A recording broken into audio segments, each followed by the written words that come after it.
경남 현안을 지역 전문가와 분석하는 헬로 이슈 토크 시작합니다. 시내버스는 시민의 든든한 발로서 일상을 지켜주는 필수적인 사회 간접 자본입니다. 때문에 도시의 성장과 다양해진 시민의 삶을 뒷받침하기 위해 적절한 변화는 필수 불가결하죠.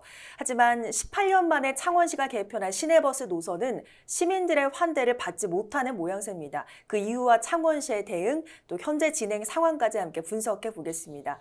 함께 하실 두 분입니다. 이번 창원시 버스 노선 개편에 있어 전반적인 사항에 의견 내고 있는 시민단체 활동가죠. 마산 YMCA 이윤기 사무총장 나오셨고요. 경남과 부산의 대중교통 설계와 교통의 자문과 직접 참여를 해온 바 있는 교통공학자 최양원 영산대 드론공간정보공학과 교수 함께합니다. 어서 오세요. 예, 반갑습니다. 반갑습니다. 자, 창원시 관내 시내버스 개편이 시행된 지 약 3주를 지나고 있습니다. 현재 시민과 단체 또 시의회 행정에서까지 다양한 목소리가 포착이 되고 있는데 우선 개편에 대한 의견이 많은 건 그만큼 기대가 많았다는 또 반증 아니겠습니까? 예. 이번 창원 시내버스의 개편 우선 어떤 의미가 있었다고 보십니까? 예, 창원시가 잘 아시는 대로 2010년에 마산, 창원, 진해를 합쳐서 통합 창원시가 됐습니다. 그동안에 과거에 이제 버스 노선을 그대로 사용하고 있다가 통합 이후에 달라진 어떤 이 지역민들의 공간 이동 네. 이런 것들을 반영하기 위한 그런 노선 개편이었기 때문에 사실은 이제 기대되는 부분이 있었고요. 네. 또 하나 이제 두 번째로 창원시가 연말에 BRT 개통을 앞두고 간선과 급행 중심으로 이 버스 노선을 개편하겠다라고 했기 때문에 이것도 이제 거기다 이제 환승에 방점을 두는 이런 방향이기 때문에 그런 의미가 또 있었다고 보고요. 네. 또 세 번째로는 제주도를 빼고 창원이 사실상 전국에서 승용차 수송 부담률이 가장 높은 도시입니다. 그러니까 이제 대중교통이 가장 열악한 도시라는 이런 네. 오명에서 벗어나기 위한 그런 시도라고 보면 이것도 의미가 있었다고 봅니다. 다만 이제 이 노선 개편의 방향은 틀리지 않았지만 준비는 좀 굉장히 미흡했다. 이렇게 평가할 수 있을 것 같습니다. 방향은 틀리지 않았지만 준비는 좀 미흡했다 이런 예. 평가를 주셨는데 자 지난 6월 10일에 단행이 됐습니다. 이번 개편의 목적과 내용 좀 핵심을 좀 짚어주시죠.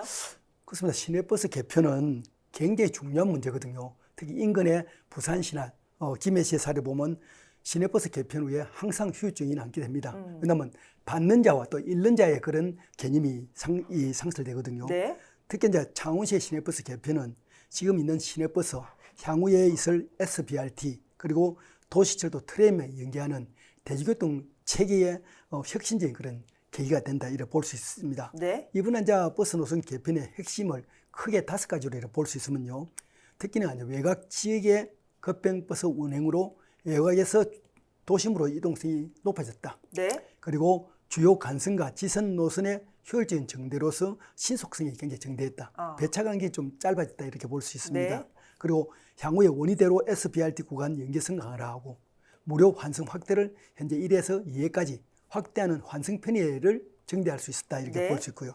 네 번째로는 변화된 도시 여건에 맞는 현실적인 운행 체계를 마련했다고 볼 수 있고 마지막으로는 향후에 창원 중앙역에서 중앙대로 구간 수요 응답형 버스 DRT라고 있습니다. 이러한 시범 운행을 할 수 있는 계기를 만들었다 보고 있는데 그 중간에 많은 노선들이 적어지고 또 확대되고 네. 특히 이제 굴곡 노선을 이렇게 펴는 그런 개선이 있었다는 것에 대해서는 굉장히 긍정적으로 이렇게 보고 있고요. 이번의 핵심은 환승책을 어떻게 잘 굳힐 수 있느냐. 그리고 시민들이 얼마만큼 환승에 대한 인식을 가지고 편리하게 탑승할 수 있느냐. 그런 계기가 되었다 이렇게 볼 수 있습니다. 네. 도시 이동도 편리해지고 신속성, 연계성, 환승 편의까지 장점을 여러 가지 말씀해 주셨는데 지금 나오는 이야기들을 보면 사실 시민들께서 아직 적응이 덜 돼서 이제 불만이 좀 많이 쏟아져 나오고 있는 예. 것 같거든요. 판단하시기에 민원은 어느 지점에서 가장 많이 좀 나온다고 보시는지요? 예, 크게 보면은 이게 창원시 준비 부족에 대한 민원과 그다음에 이제 환승 불편에 대한 민원으로 나눠 볼 수 있을 것 같습니다. 네. 이게 준비 부족은 첫 번째로 노선도 부착 문제였는데요. 네. 창원시가 주요 정류장에 부착한 노선도가 왕복 노선을 표시하다 보니까 글씨가 너무 작아서 보기 불편하다 하는 민원이 가장 많이 나왔었고요. 실제로 좀 작긴 작더라고요. 예, 그다음에 이제 아울러 일부 정류장에는 그 옛 노선도와 새 노선도가 같이 나란히 붙어 있어서 또 시민들에게 더 혼란을 가중시키기도 했고요. 네. 그다음에 이제 두 번째로는 이 환승 노선이 늘어난 것과 기존 노선이 없어진 것에 대한 민원이 굉장히 많았는데요. 이 창원시가 간선과 급행 중심으로 이제 노선을 개편하고 환승을 통해서 목적지에 갈 수 있도록 이렇게 이제 노선을 개편했는데 실제 승객들은 환승에 익숙하지 않았기 때문에 네. 내가 타던 버스가 없어졌다. 아. 이런 이제 민원들이 굉장히 많이 생겼던 것 같습니다.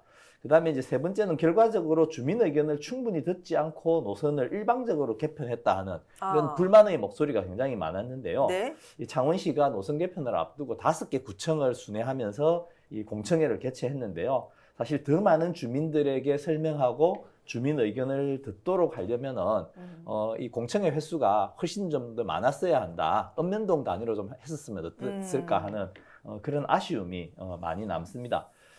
그리고 이제 이 BRT 개통을 앞두고 사실 원래 연말에 노선 개편이 될 거라고 많은 분들이 예상하고 있었는데 네. 시기가 당겨지면서 이 준비가 좀 더 부족해진 거 아닌가 하는 이런 생각도 듭니다. 혹시 그 시기가 좀 앞당겨진 이유에 대해서 아시는 바 있으신지요? 아니 뭐 저도 그건 뭐 아는 바가 없습니다. 그렇군요. 일단은 뭐 급하게 노선이 변경된 것은 맞는 것 같은데 세 가지 말씀해 주셨습니다. 예. 노선도 문제, 예. 또 환승 불편, 일방적 개편 세 가지 가운데 노선도는 어느 정도 좀 개선이 됐지 않습니까? 어떻습니까? 예, 뭐 이게 이제 워낙 그 여론의 비판이 거세다 보니까 창원시가 즉각 개선에 착수하기는 했는데요.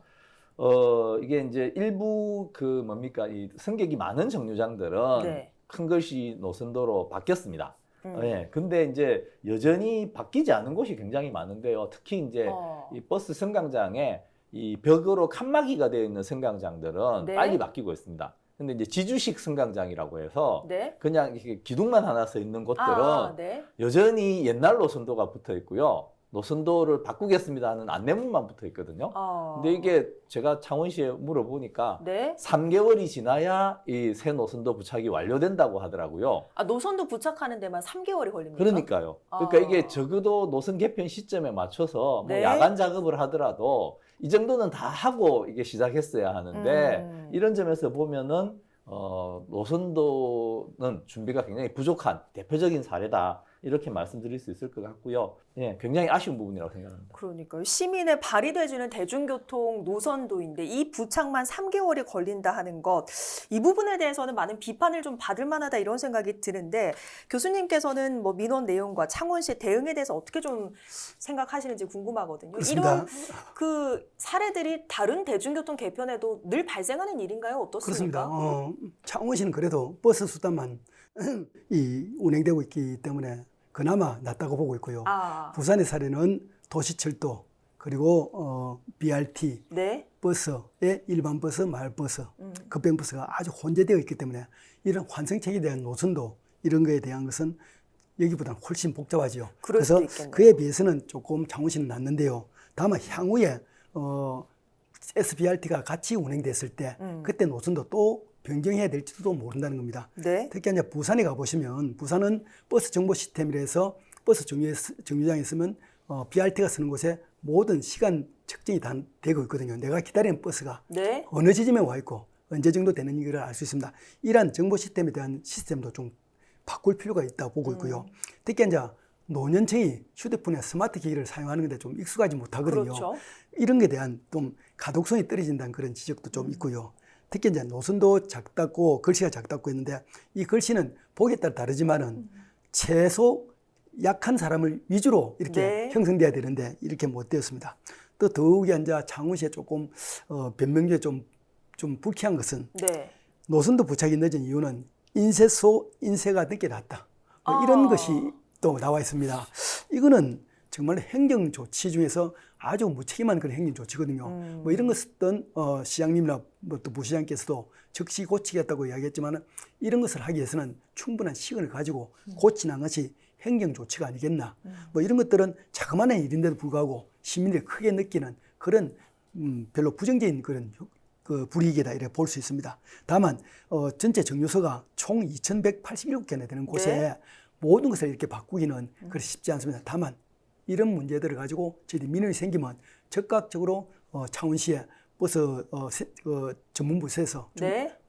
즉시 해결해 나가고 또 그리고 시민들과 이렇게 교류하는 것이 굉장히 중요한데요. 앞서 이제 이총장님께서 말했지만 공청회 시민 토론회를 열게 되면 사실은 굉장히 다양한 소리가 나오고 시간이 굉장히 많이 걸립니다. 그렇죠. 그래서 어떻게 보면 남들은 뭐 공무원들은 배가 산으로 올라간다 이런 소리를 하지만은 아. 그래도 지금은 우리나라에서는 그런 자그마한 소리도 들어야 되는 그런 행정적인 그런 생각이 조금 더 높아져야 되지 않겠나 그런 생각하고 있습니다. 네. 자, 이윤기 사무총장께서 짚어주신 두 번째 문제 짚어보겠습니다. 예. 환승 불편이었는데 앞서 최 교수님께서는 이런 표현까지 해주셨습니다. 받는 자가 있으면 잃는 자가 있다.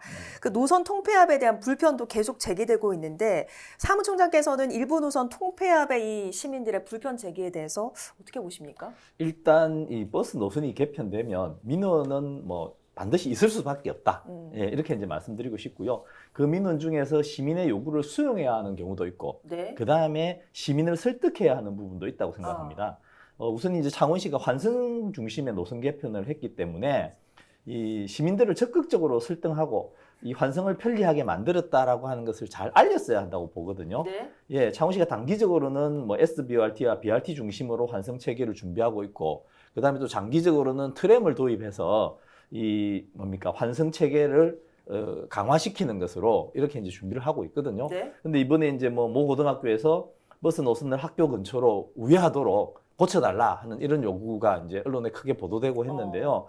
사실 제 입장에서는 이렇게 노선을 또 꾸불꾸불하게 만드는 것은 장기적으로 보면 시민 모두가 피해를 보는 일이다. 네. 이렇게 생각이 들거든요.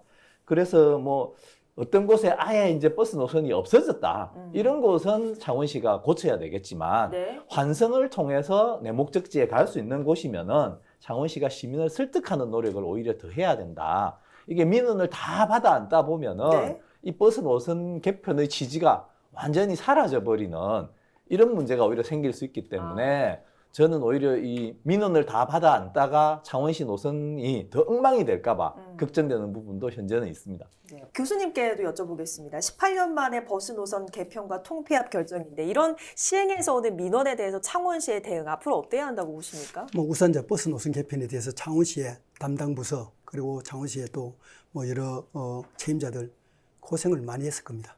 저는 버스 노선 개편을 직접 용역을 해서 네. 해본 일과 어떻게 공청에서는 굉장한 많은 비판을 받고 있습니까? 벌쓰는 같이 많이 했습니다. 네. 우선은 창원시의 그동안 노력에 대해서 좀 치하를 좀 드리고요. 네. 다만 이제 개편과 함께 홍보가 좀 부족했다. 창원시는 도로교통공단 지부에 교통방송국이 있습니다. 이 방송국을 저도 버스 노선 개편되면 주로 방송을 많이 하거든요. 한 두세 달 전부터 계속 방송을 하고 또 헬로티비를 통해서도 미리 개편 전에 방송을 좀 해서 홍보를 하는 것이 창원시의 노력이 아니겠나. 네. 이 굉장히 중요한 문제입니다. 한번 들으면서 많이 이해를 하거든요. 그리고 이제 책자를 이제 1,500부 정도 제작을 해서 마을에 간 경로당 각 읍면동 행정복지센터에 배부를 했는데 정말 이것이 적절한 배부의 편순가 하는 것에 대해서도 좀 부족했다고 보고 있습니다. 또 특히 한국교통안전공단에서 발표한 2021년도 대중교통 현황 조사 보고서를 보면요. 대중교통이 누가 제일 많이 타고 있느냐? 네. 40대. 이 창원시에서 버스 수단을 거의 40대가 98% 정도 탄다 이런 이야기를 했는데 실제로는 자가용을 많이 탈 겁니다. 다만 40대가 많이 이 생활권에 또 직업을 가지고 있기 때문에 많이 참여했는데 여기에 대한 눈높이를 좀 맞췄느냐, 좀 더 많은 그에 대한 설문조사도 했느냐 하는 것이 굉장히 중요하고요. 이런 것에 대한 그런 것이 좀 부족했다 이렇게 보고 있습니다만은 이번 버스 노선 개편이 더 중요한 것은 했을 때 전후에 대한 비교 평가에 대한 것을 창원시에서 한번 발표를 했으면 싶습니다. 이렇게 했을 때 이런 것이 굉장히 좋아졌다 하는 것이 뭐 방송으로 통해서 좀 하면 되고요. 향후에 이제 창원시는 이런 것에 대해서 불편하게 3개월 정도의 대응으로 수정과 보완이 시급한 노선에 대해서 하겠다 이런 이야기를 했는데 즉시 대면 서비스를 해서 했으면 3개월이면 그리 근 기간이 아니거든요. 지금이라도 각 구군에 이렇게 돌면서 시민들의 목소리를 조금 더 들을 필요가 있다. 너무 잘 해놔놓고 홍보나 이런 시민에 대한 서비스에 대한 소위 말하면 대응을 좀 제대로 못하면 사실은 행거에 대한 가치를 못 느끼게 되거든요. 그래서 뭐 우리 공무원들이나 이런 분들이 자부심을 가질 수 있도록 이거에 대한 적절한 대처를 신속히 대응하기를 바라고 싶습니다. 네, 어쨌든 시행 전에 시민들께 알리고 설득시키는 과정이 부족했다 하는 부분은 두 분께서 공통적으로 좀 지적을 해주셨는데요. 어쨌든 시민들의 불편에 대한 민원이 계속되는 한 창원시는 어느 정도 좀 수정을 해야 되지 않겠습니까? 예. 현재 어떻습니까? 글쎄요, 이제 앞서도 말씀드렸다시피 이게 이제 수정이 반드시 해야 되는 수정인지 아니면은 시민들의 요구 중에서 시민들의 이해와 양해를 구하고 설득해야 되는 수정인지 이걸 잘 판단하는 것이 사실 이번 노선 개편의 승패를 좌우하는 거다 이렇게 말씀드릴 수 있겠습니다. 네. 그래서인지 대중교통의 노선 변경 또 노선 통폐합은 속도전이 돼선 안 된다 이런 의견이 나오고 있는데 어떻게 보세요? 그렇습니다. 앞서 말했던 18년 만에 사실은 버스 노선을 개편했거든요. 타 시도에 비해서는 굉장히 늦은 편입니다. 보통 타 시도에는 5년 아니면 뭐 10년 안에 있습니까? 이 수시로 이렇게 바꾸거든요. 창원시는 그동안에 버스 노선 하나밖에 없었기 때문에 수단이 하나밖에 없었기 때문에 굉장히 오래 걸리는데요. 이번 노선은 앞서 말했지만 적절한 시기를 가졌다. 다만 환승체계에 대한 그런 인식을 좀 더 확대시키는 것이 바람직하다. 특히 시민들이 공감하는 그런 노선, 그리고 이렇게 할 수밖에 없다는 굴곡 노선을 펴는 이런 문제를 좀 더 잘 이렇게 발전할 수 있도록 이렇게 홍보를 해야 될 것으로 보는데, 사실은 인근 시도를 보면요, 버스 통폐합은 아주 신중해야 되는 그런 노선 정책임에 틀림없고요. 기존금의 변화가 달라질 수 있습니다. 그리고 현재는 급변한 도시 발전하고 그리고 성장 동력이 매년 달라지게 됩니다. 뭐 이런 것에 대한 시민들의 거주지와 산업지의 이동에 대해서 주로 많이 고려할 필요가 있다고 보고 있고요.